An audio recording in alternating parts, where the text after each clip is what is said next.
picture the scenario. You're walking down an overly air-conditioned hallway in Washington, D.C. Oh, we have all been in that exact hallway. Right. You're holding a cup of, lukewarm coffee, and in about 2 minutes, you are stepping into a high-stakes strategy meeting with a CMS CIO or maybe a top federal healthcare IT director. And that is not a casual check-in. No, definitely not, because it is April 2026. The luxury of those theoretical, 5-year technology roadmaps, that is completely gone. Yeah, completely evaporated. You have to walk into that room sounding like the smartest person in the building about the gritty, immediate realities of healthcare IT.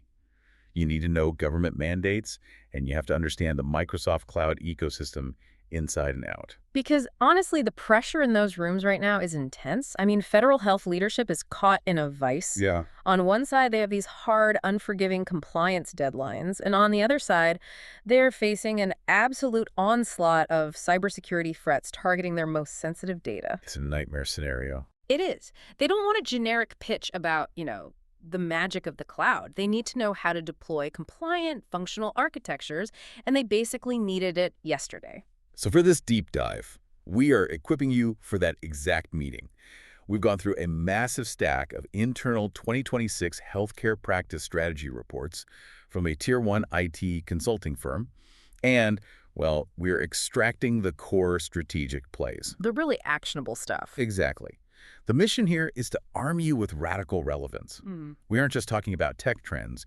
We are decoding how to solve the government's absolute biggest operational pain points using specific Microsoft platforms, all from a targeted IT consulting lens. Which requires a fundamental shift in how you talk about technology. You have to bridge that gap between abstract federal mandates and actual deployable engineering. Right. So we'll start with the crushing weight of the new interoperability deadlines, because at the end of the day, compliance is what dictates the budget. Follow the money. Always. If you want to build futuristic AI, you have to survive the regulatory tsunami first. Right. And right now, the CMS 00057-final rule is a burning platform. Yes, it is the definition of a burning platform. Payers are staring down a January 4, 2027 deadline to have FHIR-based APIs fully operational. That's for patient access, provider access, and payer-to-payer data exchange. Yep. And the initial reporting on prior authorization metrics, that already kicked off in March of this year, so the clock is ticking loudly. It is, and the scale of this data movement is staggering. I mean, take the Trusted Exchange Framework and Common Agreement, or TEFCA. Right. It's no longer just a regulatory white paper sitting on a desk. As of early 2026, it reached 11 qualified health information networks, the QHINs, and they have already exchanged nearly 500 million health records. Wow. Across more than 14,000 participating organizations. That is a massive superhighway of data. Yeah. But looking at the consulting reports, they flag a massive vulnerability in this whole ecosystem. Yeah, the semantic gap. Exactly. We have built what they call syntactic interoperability, meaning, the actual API pipes are connected. Yeah. The data is technically flowing. Right. But semantic interoperability is an absolute mess.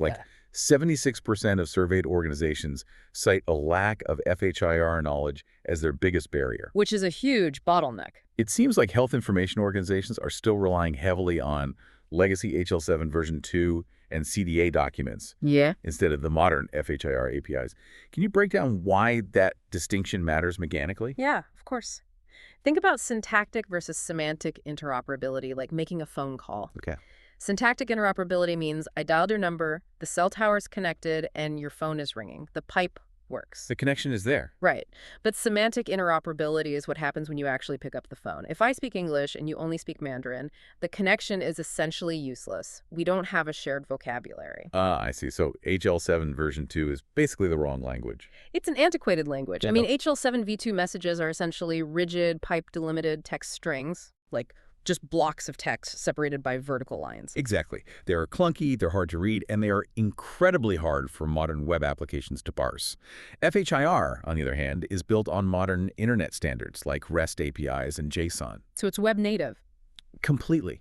It organizes data into neat modular resources, like you have a specific patient resource or a medication resource. It's the difference between receiving a massive unformatted text file versus a highly structured database where every single field is clearly labeled. Makes total sense. So if the data flowing through these new CMS-mandated APIs isn't semantically translated into clean FHIR formats, the resulting analytics will be entirely useless. Right. So if I'm sitting across from a federal CIO, my instinct is to use that semantic gap as the consulting wedge. The play here has to be pitching a comprehensive FHIR readiness assessment. 100%. And looking at the Microsoft timeline, there's an urgent technological trigger for this. Microsoft is actively retiring the legacy Azure API for FHIR. Yes, this is a critical detail. They stopped allowing new deployments back in April 2025. And the hard sunset is September 2026. They are literally forcing everyone to migrate to Azure Health Data Services. And that right there is the exact kind of radical relevance you need to bring to the table. Connecting the dots. Exactly. You connect a government problem to a specific vendor mechanism. You tell the CIO, look, you aren't just building an API to check a CMS compliance box. Right. You have to modernize your entire data ingestion layer to meet Microsoft's September sunset anyway. So let's solve your semantic translation problem at the exact same time. Well, that's brilliant. You turn a forced IT migration into a strategic compliance win. Precisely. You make their problem smaller by solving two things with one architecture. Okay, so let's say we get all this data flowing cleanly, right, in the proper language. The very first place it's going to hit a wall is prior authorization. Without a doubt. The interoperability superhighway leads directly into a $740 billion administrative traffic jam. It is the single most painful workflow in American healthcare, no question. And CMS 0057-F is basically forcing the issue now. Payers are legally required to respond to standard prior auth requests in 7 calendar days. That is a massive shift. And expedited requests in just 72 hours. And crucially, they must provide specific reasons for denials. Like they can't just stamp no and send it back into the void anymore. Right. And the provider side's getting squeezed too, you know? The ONC HTI-4 rule recently finalized electronic prior authorization criteria. ETA stuff. Yeah, and the government estimates that digitizing this process will create $19 billion in labor savings over 10 years. $19 billion. That is a massive operational incentive to figure this out. Huge. And the consulting reports outline a very specific Microsoft architecture to tackle this. Let's get into that. They recommend orchestrating the Power Platform, specifically Power Automate with Azure API management. Then you layer in the DaVinci implementation guides, and finally you use Azure OpenAI to extract clinical notes and run the decision engine. Okay, let's look at the mechanics of those DaVinci guides because they seem to be the secret sauce here. They really are. DaVinci basically provides standard rules for this data exchange. You have CRD, or Coverage Requirements Discovery, which alerts the provider in real time if a prior auth is even needed in the first place. Which saves so much time right off the bat. Exactly. Then you have DTR, documentation templates, and rules. Wait, hold on. Let's look at this from the patient and provider perspective for a second. Okay. If we are taking a 72-hour legal deadline and just plugging Azure OpenAI into the payer's backend to process requests faster, aren't we just building a Terminator? A Terminator. Yeah, like a machine that algorithmically denies patient care in 2 seconds instead of 2 weeks. Yeah. I mean, how do you sell that to a healthcare leader who's already worried about AI bias and patient safety? That is a highly perceptive challenge, and honestly, it's a concern that comes up in every single executive briefing. I would imagine so. But the architecture actually flips that dynamic on its head. The goal isn't faster denials. The mechanism is specifically designed for frictionless approval. Okay, how? Because of that DTR standard we just mentioned, documentation, templates, and rules, the AI doesn't just sit on the payer's side waiting to say no. So what does it do? It reaches into the provider's system. Precisely. The system securely scans the provider's electronic health record and pre-populates the required clinical evidence directly into the authorization form. Oh, wow. Yeah, so instead of a doctor spending, 45 minutes manually hunting down a specific lab result from 3 months ago just to prove a patient needs an MRI. Which happens all the time. All the time. The AI agent surfaces that exact piece of evidence, packages it according to the payer's specific rules, and submits it automatically. That is incredible. And HIMSS analytics data actually shows This kind of automated workflow results in a 60% reduction in processing time and a 35% decrease in administrative costs. So you're not just meeting the 72-hour mandate. You're completely eliminating the friction that causes the denials in the first place. Exactly. You are providing the proof up front. But, okay, if DTR is pulling this data in real time and AI is scanning clinical notes on the fly, the payer and the provider backends can't be relying on dusty old SQL databases from 2012. No, absolutely not. You need serious infrastructure to support that speed. And this is where the conversation has to pivot to the underlying data architecture. Microsoft is aggressively pushing a platform transition away from Azure Synapse. Right, Synapse is out. Synapse is out. Microsoft Fabric is now the definitive standard for healthcare data platforms. And the consulting play here revolves around building sovereign data lakehouses. I see the term medallion architecture associated with Fabric constantly. Bronze, silver, and gold layers. Yes. Break down how data actually moves through those layers. Yeah. Because to be honest, to a lot of people, a lakehouse just sounds like IT jargon for giant hard drive. I get that a lot, but it's far more dynamic than just storage. A lakehouse combines the flexibility of a data lake with the structured querying of a traditional data warehouse. In the medallion architecture, the bronze layer is your raw ingestion zone. This is where you dump the raw FHIR bundles from the EHR or the raw DICOM imaging files. It's messy. So the semantic translation hasn't happened yet. It's just a raw dump. Right. Then it moves to the silver layer. This is where the data gets filtered, cleaned, and semantically normalized. Ah, okay. That messy HL7 text string we talked about earlier, it gets translated into a structured FHIR resource right here in the silver layer. Got it. Finally, it moves to the gold layer. The gold layer is highly curated, aggregated, and totally analytics ready. This is where you combine a patient's clinical data from the EHR, their claims data from the payer, and their social determinants of health data into one unified profile. And Fabric uses what they call one lake to break down all those silos, right? Yeah. So the AI can actually see the whole picture. Exactly. It's one unified data estate. But if you are advising the VA, the DoD, the CDC, or CMS, you can't just spin up Fabric in the public commercial cloud. I mean, the data is way too sensitive. No, and this is your absolute differentiator in that CIO meeting. You must frame this entire architecture within sovereign clouds. Right. You have to deploy Fabric inside Azure Government or GCC high environments. These enclaves meet the strictest federal requirements, like FedRAMP High, DoD IL5, and CMMC compliance. The CDC Data Modernization Initiative is a perfect example of this, isn't it? It's the textbook example. The reports note they are moving critical public health surveillance things like electronic case reporting away from literal fax machines and onto Azure Government using this exact lakehouse strategy. Which is just a staggering upgrade. It really is. It fundamentally modernizes how the government tracks population health in real time. And that unlocks the final and undoubtedly the most complex piece of the puzzle here. Which is? Once you have the government's data unified, normalized, and secured in a sovereign gold layer lakehouse, you can finally deploy the ultimate frontier of healthcare technology, agentic AI. Okay, let's get into this. We've discussed ambient transcription before on deep dives. Tools like Dragon Copilot, which passively listen to a patient encounter and draft the clinical note. Right, ambient AI. And the return on investment there is already proven, It saves doctors roughly 5 minutes per encounter and reduces burnout by 70%. But ambient AI is passive. It just listens and writes. Yes. The 2026 market is shifting to agentic AI. This is a whole different beast. It is a profound shift. We are looking at the rollout of the Microsoft 365 E7 Frontier Suite and the Agent 365 control plane.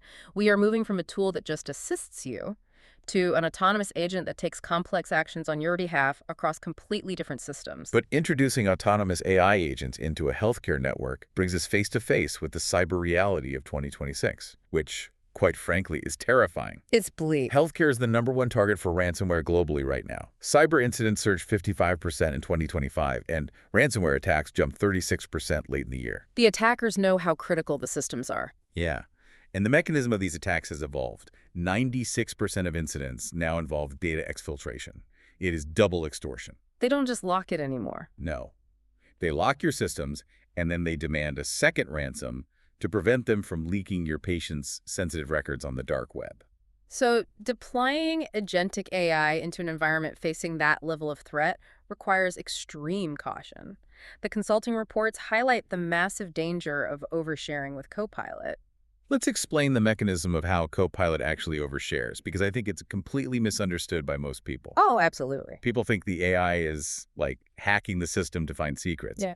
But Copilot fundamentally inherits the exact Active Directory and SharePoint permissions of the user typing the prompt, right? That is the critical vulnerability. It's not hacking anything. The problem is that most hospitals and government agencies have atrocious legacy data hygiene. Yeah, we all know those messy shared drive. Exactly. Over the years, employees are added to SharePoint groups or network drives for a single project, and they are never, ever removed. So if you deploy agentic AI without cleaning up those access controls, it's like hiring a genius intern who works at Lightspeed, giving them the master keys to every single locked filing cabinet in the hospital and just letting them loose. That is the perfect analogy. If an employee asks Copilot a seemingly innocent question about hospital policy, the AI might seamlessly surface a sensitive HR disciplinary file or protected patient data, Right. simply because the employee technically had an obscure, forgotten permission to a legacy folder from 5 years ago. The AI didn't do anything malicious. It just efficiently retrieved data the user didn't even know they had access to. Which is terrifying from a compliance standpoint. It's a massive HIPAA violation waiting to happen. This is why, when advising healthcare leadership, you cannot start the conversation with the shiny AI agent. You have to start with the vault. Security first. Always. The required fix is a framework called Zero Trust 2.0. AI agents are now treated as first-class identities on the network, and they must be governed with the exact same rigor as a human employee. Okay, so if I'm synthesizing the Microsoft security stack here, it means deploying Entra to constantly verify the identity of both the human and the AI. Yes. You use Purview for data loss prevention, like actually tagging the sensitive files so the AI knows it fundamentally can't touch them. Exactly. You have Sentinel logging every anomalous action in real time, and Defender locking down the actual endpoints. So the smartest strategic play you can make in that CIO meeting is proposing a 90-day zero-trust rapid response. Or maybe a HIPAA and HRIS compliance assessment before you ever try to sell them an AI copilot. Lead with the shield, not the sword. Exactly. Security is the universal language of urgency for a CIO. By securing their foundation, you win their trust for the bigger projects. We have covered a tremendous amount of ground here. Let's distill this into the ultimate operational cheat sheet so you can walk into that CMS meeting and completely control the room. Let's do it. Point number 1, frame interoperability and the CMS 0057-F mandate, not as a compliance tax, but as the funding vehicle for data liquidity. You are building the FHIR superhighway, solving the semantic translation gap, and getting ahead of the Azure API sunset, all in one motion. It's a totally unified play. Exactly. Point number 2, position Microsoft Fabric, deployed within sovereign clouds like Azure Government, as the engine. You're using the medallion architecture to turn messy bronze data into gold layer analytics that actually power those Da Vinci prior authorization workflows. Making the data actually useful. Right. And point number 3, lead with zero-trust cybersecurity. You use tools like Entra and Purview to secure the perimeter before unleashing the inevitable wave of agentic AI. It is a cohesive end-to-end consulting strategy. Compliance drives the data movement, the sovereign lakehouse organizes it, and zero-trust security allows the AI to safely act upon it. It really is the perfect roadmap. But before you head into that meeting, I want to leave you with one final kind of provocative concept to mull over. Okay, let's hear it. The reports note that CMS recently held a White House pledge event with major tech companies. Amazon, Apple, Google, OpenAI, Microsoft. The heavy hitters? Yeah. And they are pushing a connected ecosystem vision.